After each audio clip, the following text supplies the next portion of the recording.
നമസ്കാരം. Raf talk ഫുട്ബോളിലേക്ക് അവർക്കും സ്വാഗതം. 2026 ജനുവരി 1 ഈ പുതുവർഷത്തിൽ റാഫ് ടോക്സിൽ ആദ്യം ചെയ്ത വീഡിയോ നെയ്മർ ജൂനിയറെ കുറിച്ചാണ്. അദ്ദേഹത്തിൻ്റെ പുതിയ കോൺട്രാക്റ്റിൻ്റെ വാർത്തയാണ്. ഈ വർഷം മുഴുവനും അദ്ദേഹം സാൻഡോസിൽ തുടരാൻ തീരുമാനിച്ചിരിക്കുകയാണ്. ഇപ്പോൾ നെയ്മറുടെ മുന്നിലുള്ള ലക്ഷ്യമെന്താണ്? കൃത്യമായ വ്യക്തമായ പ്ലാനോടുകൂടിയാണ് ഈ ഒരു കോൺട്രാക്റ്റ് റിന്യൂവൽ നടന്നിരിക്കുന്നത് എന്നാണ് ബ്രസീലിയൻ മാധ്യമങ്ങൾ റിപ്പോർട്ട് ചെയ്യുന്നത്. ബ്രസീലിയൻ മാധ്യമങ്ങൾ മാത്രമല്ല, ലാറ്റിൻ അമേരിക്കയിലെ മറ്റ് രാജ്യങ്ങളിലും ഇത് പ്രധാനപ്പെട്ട വാർത്തയാണ്. നമുക്ക് ഇപ്പോൾ അർജൻറ്റീൻ മാധ്യമം TYC സ്പോർട്സിൻ്റെ റിപ്പോർട്ടിൽ പോലും അവർ പറയുന്നത് നെയ്മർ ഇതാ കോൺട്രാക്റ്റ് റിന്യൂ ചെയ്തിരിക്കുന്നു, അദ്ദേഹത്തിൻ്റെ മുന്നിൽ കൃത്യമായ ലക്ഷ്യം 2026 വേൾഡ് കപ്പാണ് എന്ന്. ഇനി നമുക്ക് ബ്രസീലിയൻ മാധ്യമങ്ങൾ എന്തു പറയുന്നു ഈ വിഷയത്തിൽ. നെയ്മർ ജൂനിയർ മറ്റ് ക്ലബ്ബുകളിലേക്ക് പോവാതെ സാൻഡോസിൽ തന്നെ തുടരണം എന്ന് തീരുമാനിക്കാനുണ്ടായ പ്രധാന കാരണം അദ്ദേഹത്തിന് അവിടുത്തെ പരിസ്ഥിതിയുമായിട്ട് നല്ല കണക്ഷനാണ്. ഇപ്പോൾ ഒരു പരിക്കിൻ്റെ കാര്യത്തിൽ ആർഡ്രോസ്കോപ്പിയൊക്കെ കഴിഞ്ഞ് വിശ്രമത്തിലാണ്.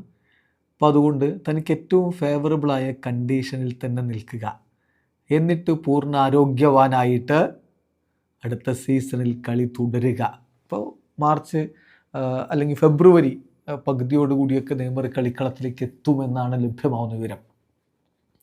ഫെബ്രുവരി പകുതിയോടെയോ അല്ലെങ്കിൽ തുടക്കത്തിലോ ഒക്കെ അദ്ദേഹം കളിക്കളത്തിലേക്ക് മടങ്ങിയെത്തും.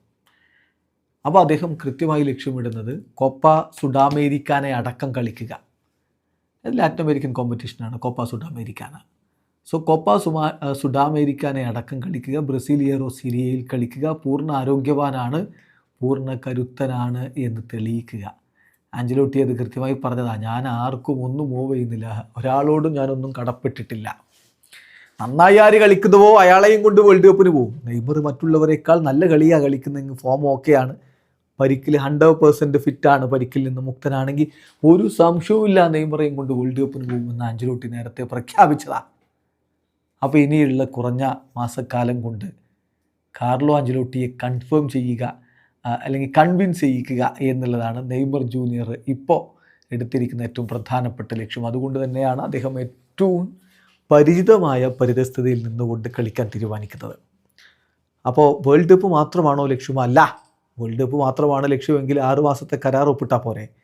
ജൂൺ മാസത്തോടുകൂടി അദ്ദേഹത്തിന് വേൾഡ് കപ്പും കളിച്ച് അവിടെ നിന്ന് പിരിയാമല്ലോ. അതല്ല, തന്നെ ഈ ബുദ്ധിമുട്ടേറിയ ഘട്ടത്തിൽ ഈ രൂപത്തിൽ സഹായിക്കുന്ന സാൻഡോസിന് വല്ലതും തിരികെ കൊടുക്കണമെന്ന് അദ്ദേഹം ആഗ്രഹിക്കുന്നുണ്ട്. നമുക്കറിയാം പല പ്രൊജക്റ്റുകളുമായിട്ട് സാൻഡോസിന് തിരികെ കിട്ടുന്നുണ്ട്. അതിനപ്പുറത്തേക്ക് കളിക്കളത്തിൽ വലിയ നേട്ടങ്ങൾ ഉണ്ടാക്കി കൊടുക്കണം സാൻഡോസിനെ എന്ന് അദ്ദേഹം ആഗ്രഹിക്കുന്നുണ്ട്. അതുകൂടി പരിഗണിച്ചിട്ടാണ് ഈ ഇയർ മൊത്തമായിട്ട് അവിടെ തന്നെ നിൽക്കാൻ വേണ്ടി നെയ്മർ തീരുമാനിച്ചിരിക്കുന്നത്. എന്തായാലും കോപ്പ സുഡാമേരിക്കാന, വേൾഡ് കപ്പ്, സാൻഡോസിന് കിരീടം നേടിക്കൊടുക്കുക, ഇങ്ങനെ കൃത്യമായ ലക്ഷ്യങ്ങൾ വെച്ചുകൊണ്ട് നെയ്മർ ജൂനിയർ ഇതാ പുതുവർഷത്തിലേക്ക് കാലെടുത്ത് വെച്ചിരിക്കുന്നു. പ്രതീക്ഷയോടെ ആരാധകരും. വീഡിയോ അവസാനിക്കുന്നു. ഫുട്ബോൾ ലോകത്തെ കൂടുതൽ വിശേഷങ്ങളുമായി റാഫ് ടോക്സ് വീണ്ടും എത്താം.